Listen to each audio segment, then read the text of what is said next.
Ok, agora a gente já pode começar a entrar mais no desenvolvimento de como a gente deseja que nosso código funcione em relação ao nosso jogo em si. Eu vejo esse jogo como da seguinte forma: ele tem diversos atores e um desses atores é o Snake. Sempre que eu identifico que tem um ator assim que é evidente, que ele tem suas próprias características, eu gosto de deixar ele uma classe diferente do game. Obviamente eu poderia colocar tudo dentro dessa classe, mas daí o código ia ficar muito complicado de mexer, e conforme a gente vai adicionando mais coisas, fica cada vez mais complicado.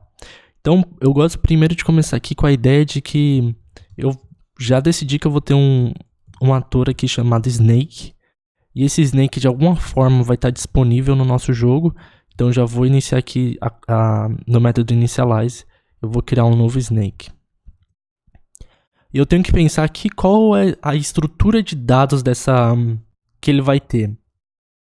Eu penso que a maneira mais fácil da gente pensar nisso é como se o Snake fosse um grande array, na verdade. Um array onde cada peça do array tem sua posição x e y.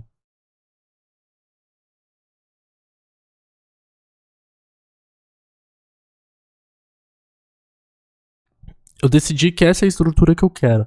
Agora, eu preciso descobrir como acomodar essa estrutura no nosso jogo. Por isso foi importante a gente definir a altura e a largura aqui como constantes, porque agora a gente vai usar elas para entender como isso pode se encaixar no nosso jogo.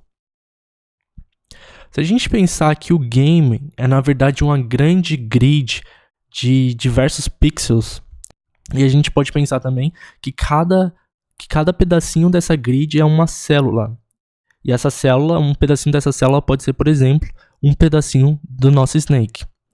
Então seria interessante se a gente tivesse alguma forma de identificar o quão grande a gente quer que cada pedaço dessa célula seja. Para esse motivo, eu vou definir uma nova constante aqui, chamar ela de CW, ou Cell Width, apenas uma versão mais curta aqui. Então basicamente eu estou falando que cada pedaço dessa nossa grid vai ser 20 pixels. O próximo passo então é a gente definir como que a gente desenha essas células na tela. Como eu disse que a gente vai seguir aquele formato de API, onde cada objeto sabe se desenhar na tela, então a gente precisa definir um método draw. E esse método draw vai ser responsável por desenhar. E agora o que a gente precisa fazer é entender como que a gente desenha quadrados na tela. Para desenhar uma célula, a gente vai precisar das seguintes informações. Primeiro, qual é o tamanho dessa célula? E a gente já sabe que essa informação está como uma constante no game. A gente também vai precisar da altura e largura da nossa janela. E por que eu vou precisar dessas informações? Porque a gente vai desenhar essas células proporcionalmente a essas outras variáveis. Ou seja, se a gente mudar essas variáveis no futuro, esse código vai continuar funcionando, ao invés da gente, por exemplo, fazer uma versão fixa que sempre uma célula vai ter tamanho X. E daí, se a gente mudar qualquer largura ou altura aqui, quebra toda a aplicação. Então, dessa forma que a gente vai fazer aqui é uma maneira teoricamente mais flexível. Esse é o motivo. O que a gente precisa fazer agora também é aceitar um argumento chamado window, porque a classe Snake é uma classe puramente Ruby. Ela não tem nenhuma biblioteca dentro dela e, portanto, ela não sabe como desenhar nesse canvas que a gente possui, que é a nossa janela. Quem sabe fazer isso é a classe window. A classe window que tem métodos lá dentro dela que printam na janela, que desenham linhas, desenham coisas dentro desse canvas que a gente possui. Como essa classe é só uma classe abstrata, Ruby, ela não tem nenhuma informação sobre como desenhar em telas, por exemplo. Então, se a gente passar como parâmetro o window, que é basicamente, se a gente chamar aqui Snake Draw e passar o self referencia a classe game, e a classe game é uma classe window, então ele tem todos os métodos que a classe window tem. Agora que a gente tem a variável window disponível, a gente pode chamar métodos que desenham dentro desse canvas de fato. Um desses métodos que vai ser importante para a gente aqui é o método drawRect, e ele vai ser responsável por desenhar retângulos na tela. A gente vai começar bem simples aqui, vamos tentar desenhar um retângulo na posição inicial da tela. Vamos tentar, esse método aceita o seguinte argumento, é a posição 0, a posição x, a posição y, o tamanho desse retângulo, a largura, na verdade, a altura, e se eu não me engano, a cor que a gente quer. A gente pode ter, se eu não me engano, existem diversas cores definidas em colors, e a gente pode referenciar, por exemplo, o amarelo dessa forma. Teoricamente, se eu não errei nada, esse código deve desenhar um quadrado amarelo no canto superior esquerdo da tela. Vamos ver se é isso que está acontecendo. Opa, parece que eu cometi um erro aqui. Não existe a constante colors. Verdade, na verdade, se chama color. Vou tentar novamente. Lá está. No topo, é exatamente isso que a gente quer. A gente só precisa remover aquela fonte que eu esqueci aqui,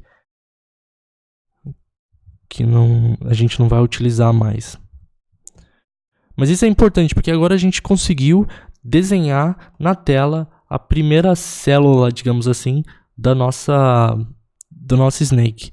Obviamente que a gente não quer desenhar apenas uma, a gente quer desenhar todas as células que ele possui. E para fazer isso, de maneira proporcional à tela, etc., a gente vai fazer o seguinte.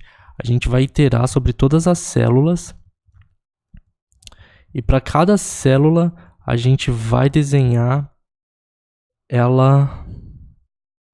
o objeto aqui, na verdade, célula X, célula Y. Posição X, posição Y.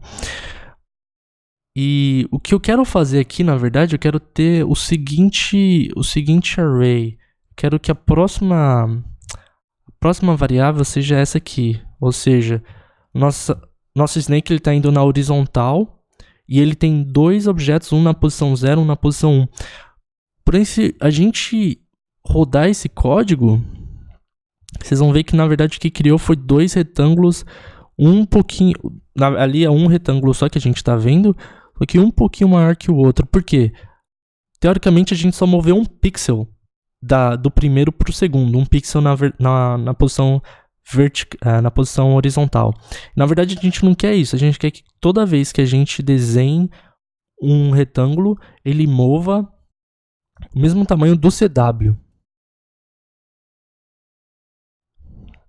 Então a gente vai multiplicar isso pelo CW, pela largura da célula. Então ao invés da gente mover um pixel, a gente vai mover, por exemplo, aqui 20 pixels para a direita. Se a gente rodar de novo esse código, agora a gente tem o nosso Snake desenhado corretamente. O que eu quero fazer agora também é que tá meio difícil de ver ali se são dois retângulos ou se é um só. Então eu quero adicionar uma borda para esse retângulo. Infelizmente não tem nada assim de... fora da caixa, digamos assim, de como desenhar um retângulo. Então o que a gente precisa fazer aqui é criar um retângulo menor dentro do retângulo maior. E para fazer isso é bem simples, basicamente o que a gente vai fazer é o seguinte: duplicar essa linha, e o que a gente precisa fazer, porque esse triângulo vai ser um triângulo menor, primeira coisa, a gente precisa mover ele um pouco para a direita. A gente vai mover um pixel, esse basicamente vai ser a nossa medida de tamanho da borda. Então, um pixel para a direita significa a borda de um pixel. A gente depois vai mover o Y também em um pixel para baixo. E porque a gente vai adicionar um pixel de borda em cada etapa, a gente precisa diminuir 2 pixels de altura e 2 pixels de largura. E, obviamente, a gente precisa colocar uma outra cor aqui, colocar a cor black para a gente ver se esse cara realmente está dentro corretamente de um retângulo maior. Vamos rodar esse código para ver o que acontece. E tá lá. Exatamente, só acho que eu vou mudar a cor aqui, vou talvez inverter a cor. Aqui vai ser black, embaixo vai ser yellow, que vai dar a impressão, na verdade, que eles estão um pouquinho espaçados, mas na verdade é a borda do nosso snake.